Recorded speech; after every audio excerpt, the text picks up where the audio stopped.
ఏంటి సుజాత, నేను నా చెల్లెలు కూతురువి కదా అని నా గురించి ఆలోచించి నాకు సపోర్ట్ చేస్తావని ఫోన్ చేస్తే నువ్వేమో మోసకారికి సపోర్ట్ చేస్తున్నావు? ఏదైనా నా మీద నీకున్న ప్రేమ? ఇన్నాళ్ళు నేను నిన్ను నా సొంత కూతుర్లా చూసుకున్నాను.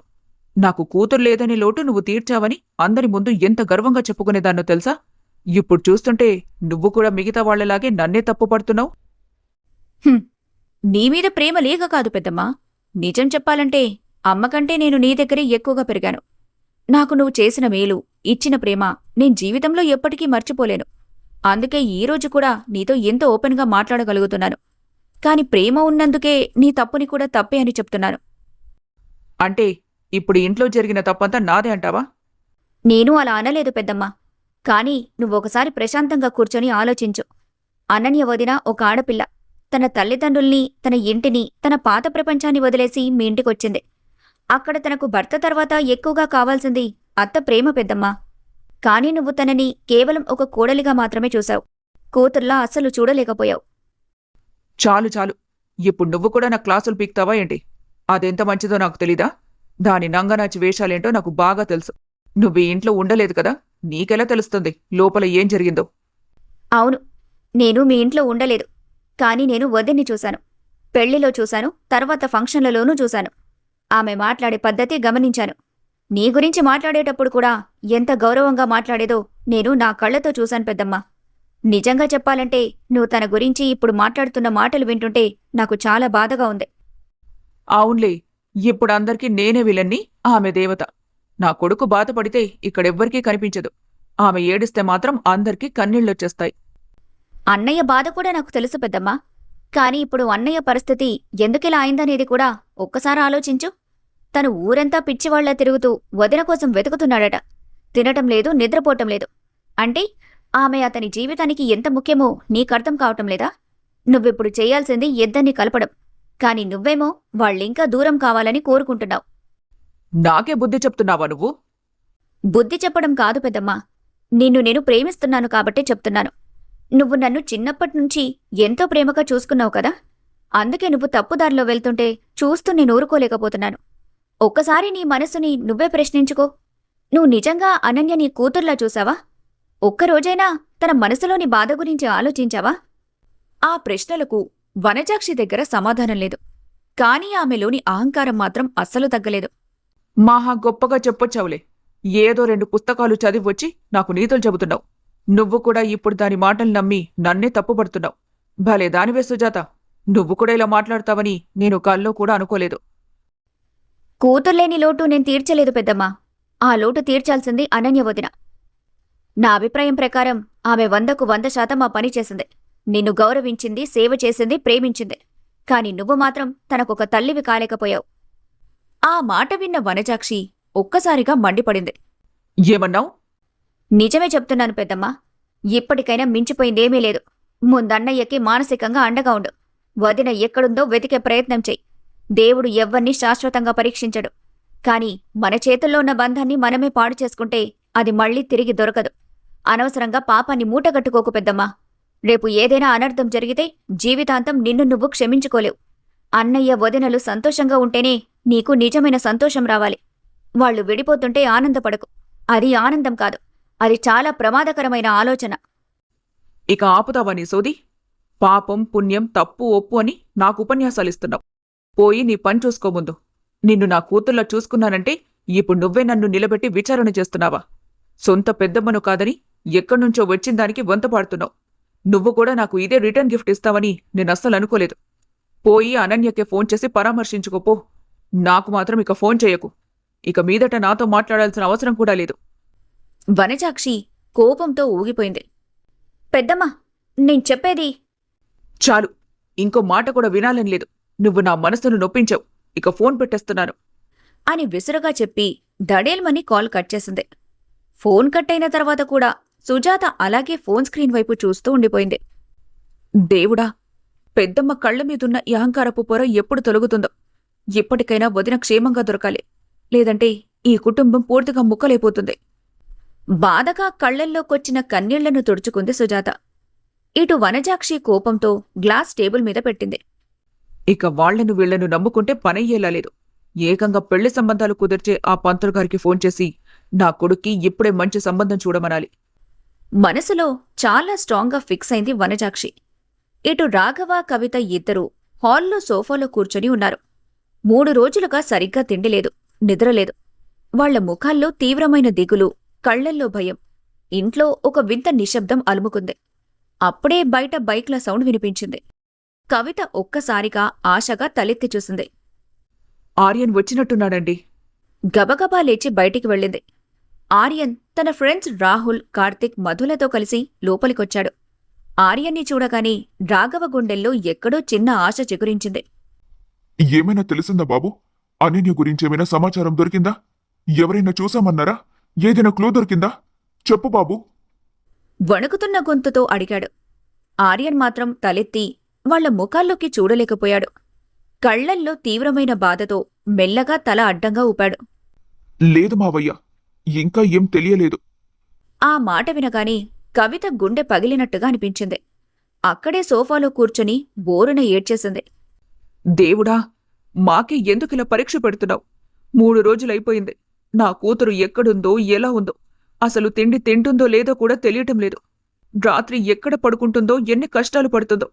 ఒక్కసారి నా కళ్ల ముందుకొచ్చి నిలబడితే చాలు. నేనింకేం కోరుకోను దేవుడా. ఊరుకో కవిత, మొన్నటి నుండి నువ్విలా ఆపకుండా ఏడుస్తూనే ఉన్నావు. నీకేదైనా ఆరోగ్యం పాడైతే నేను ఒక్కడిని అన్యాయమైపోతాను కదా. తను ఏ పాపం చేసింది? చిన్నప్పటినుంచి ఎవ్వరికీ హాని చేయలేదు, ఎవ్వరినీ నొప్పించలేదు. అలాంటి నా బిడ్డకి ఎందుకింత పెద్ద శిక్ష? తను బతికే ఉందో లేదో కూడా తెలియకుండా ఇలా ప్రతి క్షణం మమ్మల్ని చంపుతున్నావు కదా. గుండెలు పగిలేలా ఏడుస్తున్న కవితను చూస్తుంటే అక్కడున్న ఫ్రెండ్స్ అందరికీ బాధతో గుండె తరుక్కుపోయింది. రాఘవ కూడా కన్నీళ్లాపుకోలేకపోయాడు. కవిత, ధైర్యంగా ఉండు. ఇలా కుమిలిపోతే ఎలా? మనమ్మాయి తప్పకుండా దొరుకుతుంది. రాఘవ పైకి అలా చెప్తున్నాడు కాని అతనికి కూడా లోపల అస్సలు ధైర్యం లేదు. అది గమనించిన రాహుల్ ముందుకొచ్చాడు. అంకుల్, మీరిలా ధైర్యం కోల్పోవద్దు. చెల్లెమ్మ కనిపించకుండా పోయిందని మేమందరం కూడా చాలా బాధపడుతున్నాం. కానీ ఇప్పుడు ఏడ్చే సమయం కాదంకుల్, మనం గట్టిగా వెతికే సమయం. ఎక్కడ వెతకాలి బాబు? 3 రోజులుగా అందరూ వెతుకుతూనే ఉన్నారు కదా. ఇంకా నా బిడ్డ ఆచూకీ లేదు. ఆంటీ, ఒక్క విషయం గుర్తుపెట్టుకోండి. ఇప్పటివరకు ఆర్యన్ ఒక్కడే వెతికాడు. ఇప్పుడు మేమంతా ఉన్నాం. మేము తలో దిక్కు వెళ్తాం, అన్ని చోట్ల గాలిస్తాం.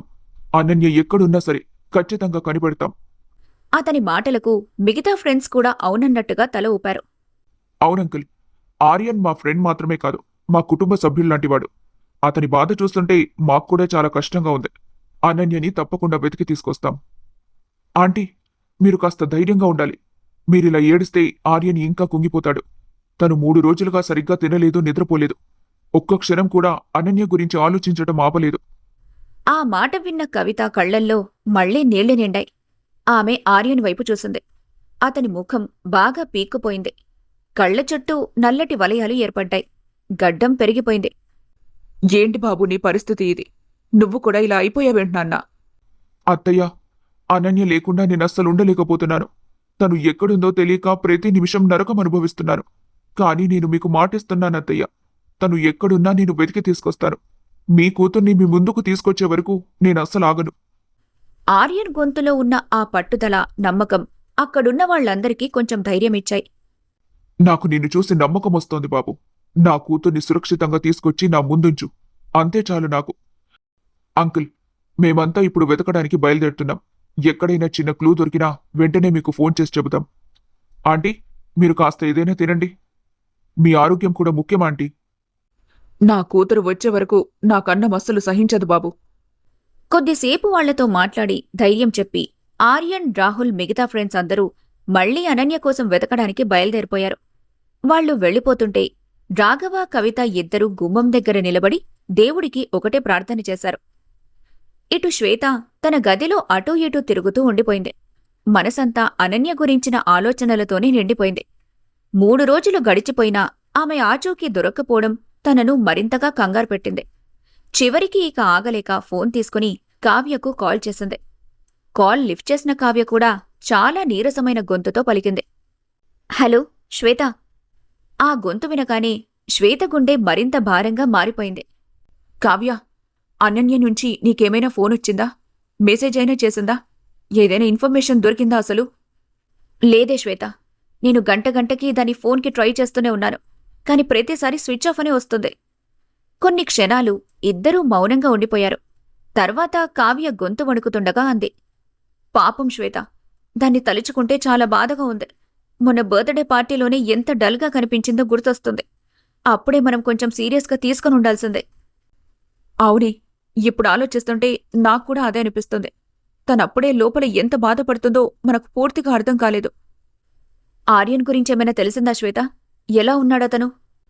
ఏముంటాడు కావ్య, పాపం మనిషి పూర్తిగా కుంగిపోయాడు. ఆఫీస్కి కూడా వెళ్లటం లేదంట. 3 రోజులుగా అనన్య కోసం తిండి తిప్పలు లేకుండా ఎక్కడెక్కడో పిచ్చివాళ్ల తిరుగుతున్నాడట. నిజమా? అవునే, నిన్న రాఘవ అంకుల్ చెప్పారు. తిండి సరిగ్గా తినటం లేదట, నిద్ర కూడా పోవటం లేదట.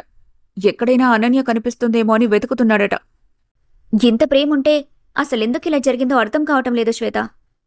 జీవితంలో కొన్ని చిన్న అపార్థాలు మనుషుల్ని ఎంత దూరం తీసుకెళ్తాయో చూడు.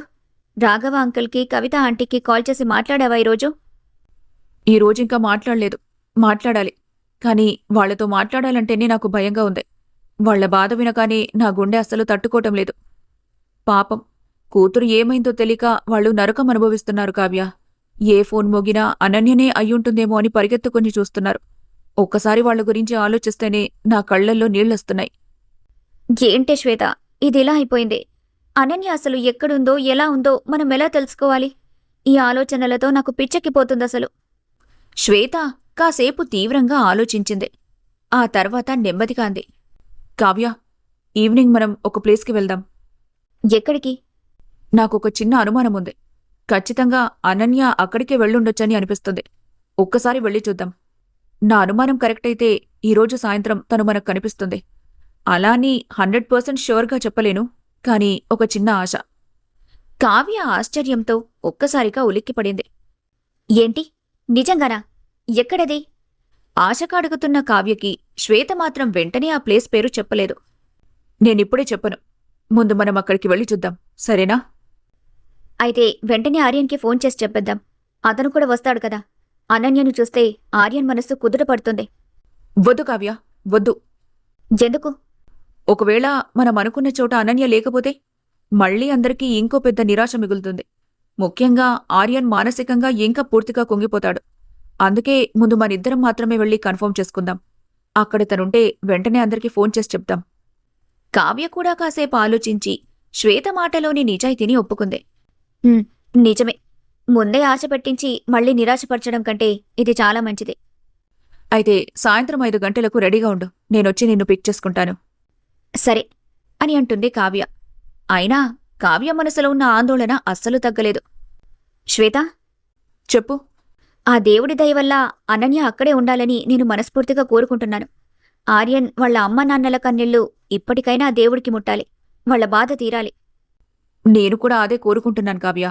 ఇంకెంత పరీక్ష పెడతాడో ఆ దేవుడికే తెలియాలి అని అనుకుంటూ ఇద్దరూ భారమైన మనసులతో కాల్ కట్ చేశారు. కానీ వారి గుండెల్లో మాత్రం ఇప్పుడు ఒక చిన్న ఆశ చిగురించింది. అనుకున్నట్టుగానే శ్వేత, కావ్య ఇద్దరూ సాయంత్రం 5 గంటలకే బయలుదేరిపోయారు. ఇద్దరి మనసుల్లోనూ ఒక్కటే ఆలోచన.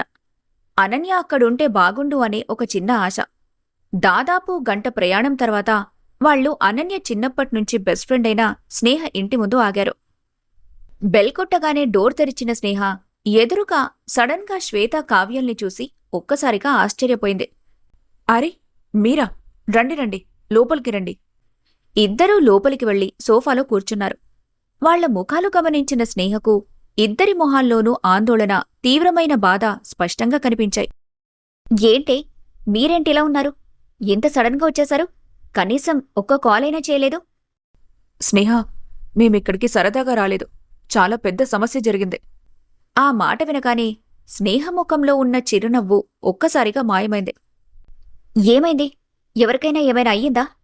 శ్వేత జరిగిన విషయమంతా మొదటి నుంచి చెప్పడం స్టార్ట్ చేసింది. అనన్య ఇంట్లో జరిగిన గొడవలు, ఆర్యంతో ఏర్పడిన దూరం, ఆమె మానసికంగా పడిన నరకం, చివరికి ఇల్లు వదిలి వెళ్ళిపోవటం, 3 రోజులుగా అందరూ వెతుకుతున్నా ఆచూకీ దొరక్కపోవడం అంతా విన్న స్నేహ తీవ్రమైన షాక్కి గురైంది. ఏంటి, నువ్వు చెప్పేదంతా నిజమా శ్వేత? నమ్మలేనట్టుగా అడుగుతున్న స్నేహ వైపు చూసి కావ్య భారంగా అంది. అవును స్నేహ, అంతా గందరగోళమైపోయింది. చూస్తూ ఉండగానే అనన్య లైఫ్ అంతా స్ట్రగుల్స్లో పడిపోయింది. ఆర్యన్ గురించి ఇంకా ప్రత్యేకంగా చెప్పనవసరం లేదు. తను పూర్తిగా పిచ్చివాళ్ల తిరుగుతున్నాడు.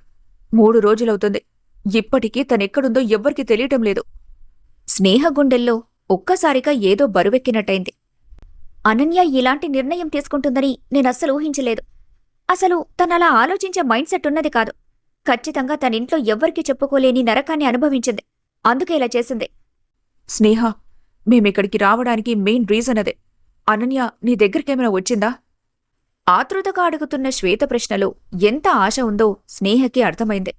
కాని ఆమె ముఖం ఒక్కసారిగా చాలా దిగులుగా మారిపోయింది. ఏంటి అదేం ప్రశ్న? ఒకవేళ తను నా దగ్గరకొస్తే నేనిప్పటివరకు మీకు చెప్పకుండా దాస్తానా? తనంత బాధపడుతుంటే ఆ విషయాన్ని దాచిపెట్టి మిమ్మల్నందర్నీ, ముఖ్యంగా అనన్య పేరెంట్స్ని అంతలా బాధపెడతానా చెప్పు? ఆ మాట వినగానే శ్వేత, కావ్య ఇద్దరి గుండెల్లో ఉన్న చివరి ఆశ కూడా కొంచెం కొంచెంగా కరిగిపోతుంది. నిజంగా చెబుతున్నాను, అనన్య నా దగ్గరికి అస్సలు రాలేదు. అసలు ఈ విషయం ఇప్పుడు మీరు చెప్తుంటేనే నాకు తెలిసింది. శ్వేత, కావ్య తీవ్ర నిరాశతో తలదించుకున్నారు. ఎందుకంటే అనన్య వెళ్ళుండొచ్చు అనుకున్న చివరి చోట్లల్లో ఇదొక్కటే నమ్మకం. ఇక్కడ కూడా లేదంటే ఇక ఎక్కడ వెతకాలో వాళ్లకే అర్థం కావటం లేదు. స్నేహ వాళ్ల నిస్సహాయ పరిస్థితిని చూసి చాలా బాధపడింది. శ్వేత, కావ్య, ప్లీజ్ ధైర్యంగా ఉండండి. అనన్యకి ఏమీ అవ్వదు. తను క్షేమంగానే ఉంటుంది. ఆమె ఓర్దార్చడానికి ప్రయత్నించింది కాని వాళ్ల మనసుల్లో ఉన్న భయం మాత్రం ఏమాత్రం తగ్గలేదు. మేము కూడా అదే కోరుకుంటున్నాం స్నేహ. కాని రోజులు గడుస్తున్నా కొద్దీ లోపల భయం విపరీతంగా పెరుగుతోంది. అనన్య ఎక్కడున్నా ఖచ్చితంగా క్షేమంగానే ఉంటుందిరా. తనంత బలహీనమైన అమ్మాయి కాదు. మాక్కూడా తెలుసు. కాని కళ్ల ముందు కనిపించకపోవడమే భయంగా ఉంది. ముగ్గురు కాసేపు మౌనంగా కూర్చున్నారు. ఆ ఇంట్లో కూడా అనన్య గురించిన పాత జ్ఞాపకాలే తిరుగుతున్నట్టుగా అనిపించింది. కొద్దిసేపటి తర్వాత శ్వేత సీటు నుంచి లేచింది. సరే స్నేహ, మేమిక వెళ్తాం. ఏదైనా ఇన్ఫర్మేషన్ తెలిసినా లేక అనన్య నాకు ఫోన్ చేసినా వెంటనే మీకు ఫోన్ చేసి చెబుతాన్రా. థాంక్యూ అని అంటుంది కావ్య. ఆ తర్వాత ఇద్దరూ బయటికొచ్చేశారు. ఇటు పక్క వనజాక్షి పంతులుగారిని పెళ్లి సంబంధం కోసం ఇంటికి రమ్మని పిలిచింది. వనజాక్షి హాల్లో కూర్చొనుండగా ఎదురుగా వచ్చిన పంతులుగారిని చూసి వెంటనే లేచి నిలబడింది. రండి పంతులుగారు, రండి, కూర్చోండి. చెప్పండమ్మా, ఎందుకంత అర్జెంటుగా పిలిపించారు? వనజాక్షి ముఖంలో ఒక కృత్రిమమైన చిన్న నవ్వు తెచ్చుకుంటూ అంది. మా అబ్బాయి ఆర్యన్కి ఒక మంచి పెళ్లి సంబంధం చూడాలి పంతులుగారు. ఆ మాట విన్న పంతులుగారు ఒక్కసారిగా తీవ్ర ఆశ్చర్యానికి గురయ్యారు. అదేంటమ్మా, మీ అబ్బాయికి ఇప్పటికే పెళ్ళైపోయింది కదా? అదంతా ముగిసిపోయిన కదలేండి. ఇప్పుడు వాడు ఒంటరిగానే ఉన్నాడు. ఆ అమ్మాయి ఇల్లు వదిలిపెట్టి వెళ్ళిపోయింది. ఇక తిరిగొస్తుందో రాదో కూడా నమ్మకం లేదు. అందుకే ముందుగానే మంచి సంబంధాలు చూసుంచాలని అనుకుంటున్నాను. పంతులుగారికి ఆమె అన్న మాటలు, ఆ పద్ధతి అస్సలు నచ్చలేదు. అయినా దాన్ని పైకి బయటపడనీయకుండా అన్నాడు. సరేనమ్మా, మీ ఇష్టం. కానీ మీ అబ్బాయిది ఒక ఫోటో ఉంటే ఇవ్వండి. సంబంధాలు చూసేటప్పుడు అవతలి వాళ్లకు చూపించాలి కదా. ఉంది పంతులుగారు, ఇప్పుడే తెస్తాను అంటూ వనజాక్షి వెంటనే ఆర్యన్ గదిలోకి వెళ్ళింది. బెడ్రూంలోకి వెళ్లిన ఆమె బీరువా తెరిచి ఫోటోలు వెతకటం మొదలుపెట్టింది. డ్రాయర్స్ ఒక్కొక్కటి తీసి చూస్తూ విసుక్కుంది. ఈ పిచ్చదవ ఎక్కడ పెట్టాడో ఈ ఫోటోలు. విసుగ్గా వెతుకుతున్న వనజాక్షికి బీరువా లోపల బట్టల నడుమ మూలలో మడతపెట్టిన ఒక పేపర్ కనిపించింది. దాన్ని చూడగానే ఆమె కళ్లల్లో ఒక వింత మెరుపు మెరిసింది. ఇదేంటి? ఈ పేపర్ ముక్కను వీడింత జాగ్రత్తగా బట్టల్లో దాచిపెట్టాడు? తీసి చదివిన వనజాక్షికి అది అనన్య రాసి వెళ్లిపోయిన లెటర్ అని అర్థమవటానికి ఎంతో సమయం పట్టలేదు. 4 రోజులుగా ఆ లెటర్లో ఏముందో తెలుసుకోవాలని ఆమెకు విపరీతమైన ఆసక్తి ఉన్నా ఆర్యన్ దాన్ని ఎప్పుడూ తన దగ్గరే పెట్టుకోవడంతో తనకు అవకాశం దొరకలేదు. ఇప్పుడు మాత్రం అది అనుకోకుండా తన చేతిలో ఉండటంతో ఆమె కళ్ళు మెరిశాయి. చూద్దాం ఇందులో ఏం రాస్తుందో. కాని ముందు బయటున్న పంతులుగాని పంపించాలి. వెంటనే పక్కనున్న ఆర్యన్ ఫోటో ఒకటి తీసి బయటకొచ్చింది. ఇదిగోండి పంతులుగారు అని ఫోటో ఆయన చేతిలో పెట్టింది. పంతులుగారు దాన్ని అందుకొని అన్నారు.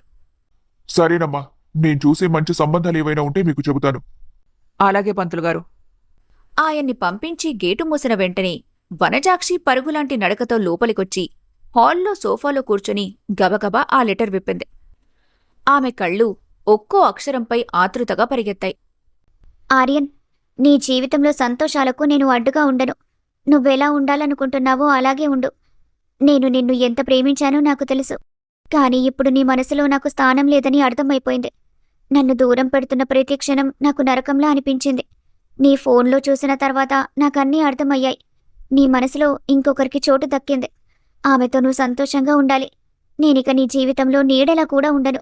నీకు నచ్చిన వాళ్లతో నువ్వు ఆనందంగా ఉండు. నా వల్ల నీకెలాంటి ఇబ్బంది ఉండదు. అనన్య. అంతవరకు చదివిన వనజాక్షి ఒక్కసారిగా తీవ్ర ఉలిక్కిపాటుకు గురైంది. ఆమె చేతిలో ఉన్న కాగితం వణికిపోయింది. కళ్ళు పెద్దవయ్యాయి. ఏంటిది? నీ మనసులో ఇంకొకరికి చోటు దక్కిందంటోంది? అంటే వీళ్ళిద్దరి మధ్యలో నిజంగానే ఇంకో అమ్మాయి వచ్చిందా ఏంటి? ఇప్పటివరకు అనన్యనే తప్పు చేసింది అని అనుకుంటూ వచ్చిన ఆమెకి మొదటిసారి మరో కోణంలో అనుమానమొచ్చింది. అందుకే అమ్మాయి ఇల్లు వదిలి అంత గట్టిగా వెళ్ళిపోయిందా? అందుకే ఆర్యన్ కూడా పిచ్చివాడిలా ఊరంతా తిరుగుతున్నాడా? తన మనసులో ఎన్నో ప్రశ్నలు మెదిలాయి. కాని మరుసటి క్షణమే ఆమెలోని అసూయ స్వభావం మళ్లీ బయటపడ్డాయి. ఛ! ఏదో ఒక మెసేజ్ చూసి కూడా ఇలా ఇల్లు వదిలేసి వెళ్ళిపోతారా ఏంటి? మగాడన్నాక 1,00,000 వ్యవహారాలుంటాయి.